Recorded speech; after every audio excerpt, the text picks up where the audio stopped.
जांच कीजिए कि किसी भी प्राकृतिक संख्या n के लिए संख्या 6 पावर n अंक 0 पर समाप्त होगा। ठीक, हमें यह समाप्त करना है कि 6 पावर n, ठीक, जो भी हो वो किस पर समाप्त हो, 0 पर समाप्त हो। ठीक, जहाँ n क्या है, देखो जहाँ n कोई भी नंबर हो सकता है, 1 2 3 4 डट डट डट कोई भी हो सकता है। ठीक, हमें प्रूफ करना है कि 6 पावर n 0 पर समाप्त होगा कि नहीं, ये हमको प्रूफ करना है। ठीक, तो सबसे पहले हमको ये पता हो कि 0 पर समाप्त कौन होता है, 0 पर समाप्त कौन होता है। ठीक, तो 0 पर समाप्त होने के लिए कंडीशन ये है, देखिए कंडीशन क्या है, यदि किसी संख्या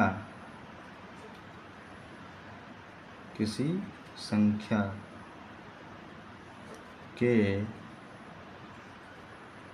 गुणनखंड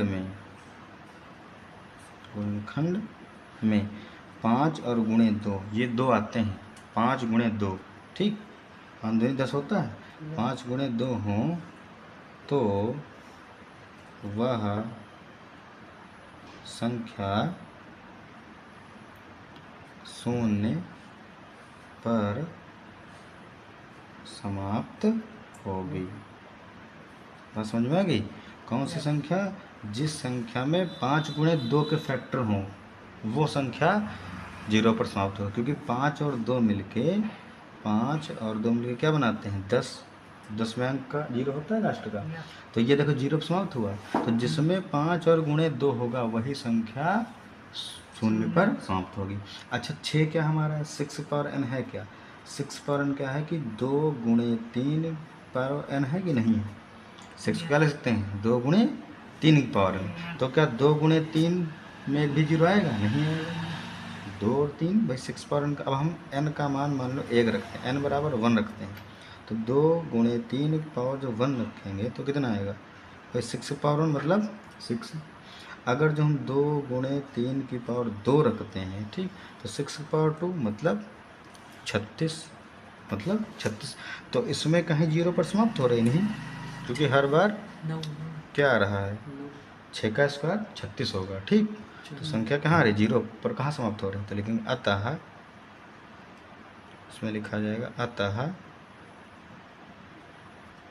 6 पावर n 0 पर समाप्त क्या होगा, नहीं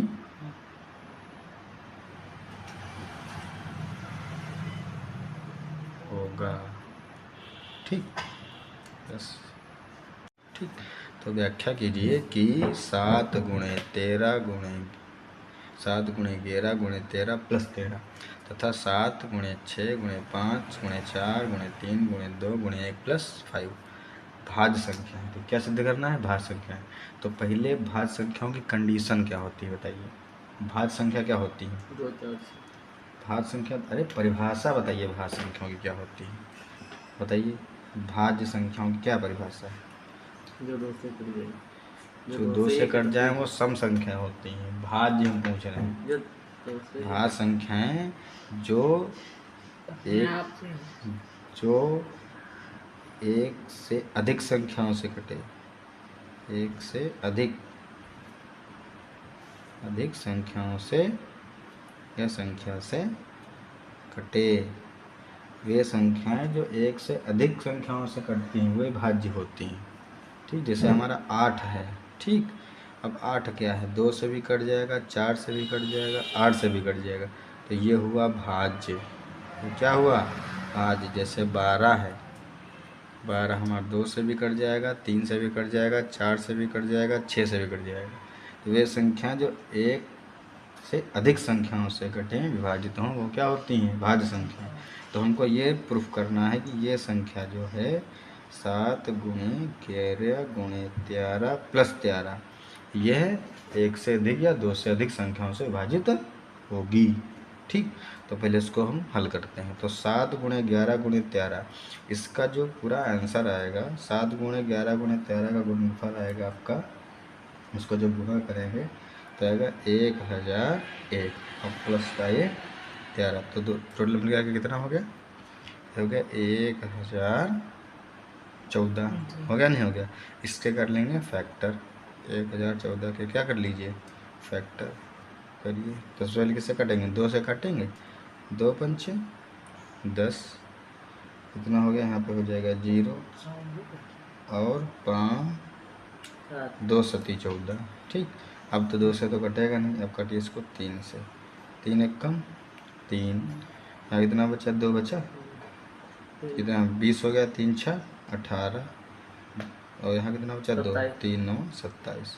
अब देखिए अभी कटेगा 13 से। 13 13 169 और 13 कम 13। तो जो 1000 हमारा ये था, देखो 1000 जो 14 था, इसके फैक्टर कितने आ गए? इसके आगे 2 गुणे 3 गुणे 13 गुणे 13। तो एक से अधिक फैक्टर हुए कि नहीं हुए? हुए कि नहीं हुए एक से अधिक इसके? तो क्या लिखेंगे? अतः जो हमारी संख्या है कौन? ये वाली, यही लिखेंगे। 7 गुणे 11 गुणे 13 प्लस 13 एक भाज्य संख्या है, भाज्य संख्या है। अब इसी प्रकार हम इसको प्रूफ करेंगे, इस वाले को। ठीक, यही इसको भी तो पूछा गया है, इस वाले को, इसको भी ऐसे करेंगे। देखो क्या लिखा है, 7 गुणे 6 गुणे 5 गुणे 4 गुणे 3 गुणे 2 गुणे 1 और प्लस का 5।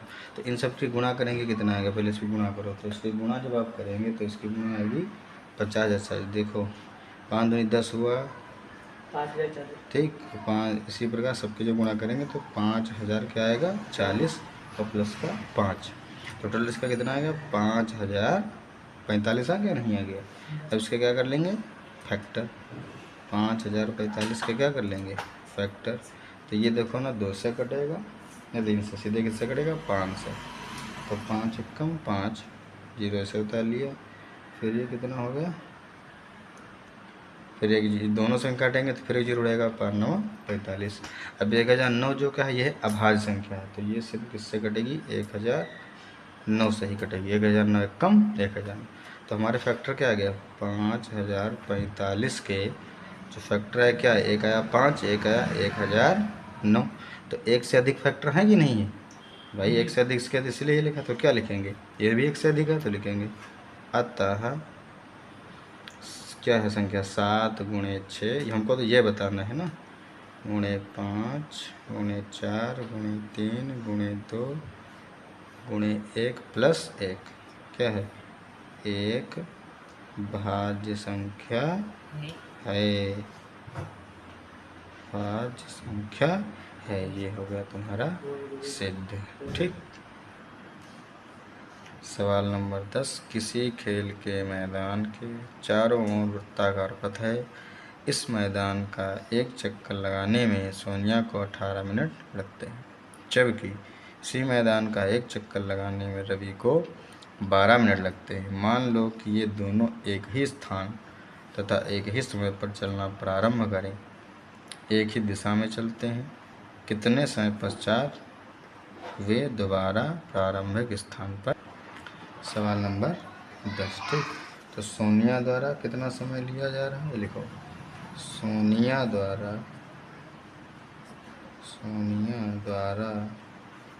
लिया गया समय कितना समय सोनिया चक्कर लगाती है? 18 मिनट में। ठीक, और रवि द्वारा लिया गया समय कितना है? रवि ने कितना समय लिया है? 12 मिनट। अब इन दोनों ने दोबारा एक कब मिलेंगे ये पूछा गया है, तो हम क्या लेंगे? 18 और 12 का लासा, 18 और 12 का लासा, एलसीएम। तो काटिए, सबसे पहले 2 से काटेंगे, 2 9 18 और 12, फिर काटिए 2 से, 9 तो ऐसे उतर आएगा, 2 3 6, फिर काटिए 3 से, 3 3 9, 3 1 कम 3, फिर काटिए 3 से, 3 1 कम 3। तो एलसीएम क्या आ जाएगा? LCM बराबर 2 गुणे 2 गुणे 3 गुणे 3। गुणा करिए, कितना आएगा? LCM बराबर 2 दूनी 4, 4 3 12, 12 3 36, अर्थात 36 मिनट। आंसर कितना है? 36 मिनट। तो यहाँ पे लिखेंगे अतः सोनिया व रवि सोनिया व रवि रवि 36 मिनट बाद मिलेंगे। 36 मिनट बाद मिलेंगे। यही आपका हो गया